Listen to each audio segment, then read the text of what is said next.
আমরা যদি আমাদের উপর অর্পিত দায়িত্ব সঠিকভাবে আমরা পালন করতে পারি, নিশ্চয়ই আমরা এই যে প্রায় 20 কোটি মানুষ দেশে, যে 55,126 বর্গ মাইল, যে দেশটি নিয়ে আমরা গৌরব বোধ করি, যে দেশটিকে আমরা আপন মনে করি, যে দেশটিকে আমরা আমাদের প্রথম এবং শেষ ঠিকানা মনে করি, এই দেশ এবং এই দেশের যারা নাগরিক, তাদের আমরা ভাগ্যের পরিবর্তন করতে সক্ষম। আমরা রাজনৈতিক দল হিসাবে আমরা যে ম্যানিফেস্টো জনগণের সামনে উপস্থাপন করেছি, সেই ম্যানিফেস্টো স্বাভাবিকভাবে আমরা বাস্তবায়ন করব। এবং একই সাথে পৃথিবীর যে কোনো গণতান্ত্রিক রাষ্ট্রে যখন একটি রাজনৈতিক দল যারা জয়লাভ করে, সরকার গঠন করে, তারা তাদের ম্যানিফেস্টো বাস্তবায়ন করে। তবে এই ম্যানিফেস্টোকে যদি আমাদের বাস্তবায়ন করতে হয়, খুব স্বাভাবিকভাবে আপনারা যারা প্রজাতন্ত্রের যারা কর্মকর্তা এবং কর্মচারীবৃন্দ, অবশ্যই আপনাদের সহযোগিতা প্রয়োজন। যেই বিষয়টিকে আমরা অ্যাড্রেস করতে চাই, যেভাবেই হোক, এই বিষয়টি আমাদের সকল ব্যবস্থাকে, সমাজের সকল ব্যবস্থা, রাষ্ট্রের সকল ব্যবস্থাকে অনেক পিছিয়ে দিয়েছে, অনেক ক্ষেত্রে ধ্বংসের দ্বার প্রান্তে নিয়ে গিয়েছে। সেটি হচ্ছে দুর্নীতি। একটি বিষয় আছে, যেই বিষয়টিকে আমাদেরকে অবশ্যই অ্যাড্রেস করতে হবে।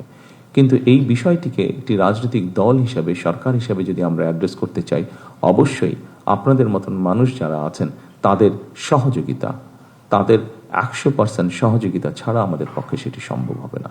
এবং আমি আমার রাজনৈতিক সরকারের পক্ষ থেকে আমি দৃঢ়ভাবে বিশ্বাস করতে চাই, এখানে উপস্থিত যে সকল প্রজাতন্ত্রের কর্মকর্তা কর্মচারীবৃন্দ আছেন, আপনাদের পূর্ণ সহযোগিতা আমরা ইনশাল্লাহ পাবো, এটি আমরা দৃঢ়ভাবে বিশ্বাস করি। আপনাদের সকল কাছে আমার অনুরোধ থাকবে যে অবশ্যই আপনার স্ব অবস্থান থেকে যেখানে গোপনীয়তার বিষয় থাকবে, সেখানে দয়া করে আপনারা রাষ্ট্রের স্বার্থে, জনগণের স্বার্থে গোপনীয়তা রক্ষা করবেন।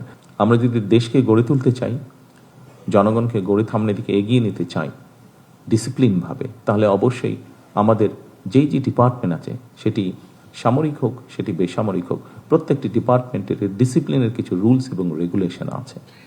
আমার প্রত্যাশা থাকবে আপনাদের কাছে সেই রুলস এবং রেগুলেশনগুলো ডিসিপ্লিনের ক্ষেত্রে আমরা কঠোরভাবে মেনে চলার চেষ্টা করব। স্ব অবস্থান থেকে সচেতন হই, অবস্থান থেকে যদি আমরা কাজ করি, অবশ্যই আমরা একটা অবদান রাখতে পারবো এই দেশ গঠনের, এই সমাজ গঠনের, এই রাষ্ট্র গঠনের।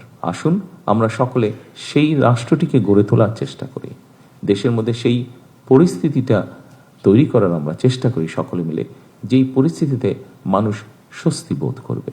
আমরা সেই রাষ্ট্রটিকে গড়ে তোলার চেষ্টা করি, যেই রাষ্ট্রটিকে ঘিরে বাংলাদেশের মানুষ আশার আলো দেখতে পাবে, যেখানে এগিয়ে যাওয়ার স্পৃহা, সাহস, উদ্দীপনা মানুষ পাবে।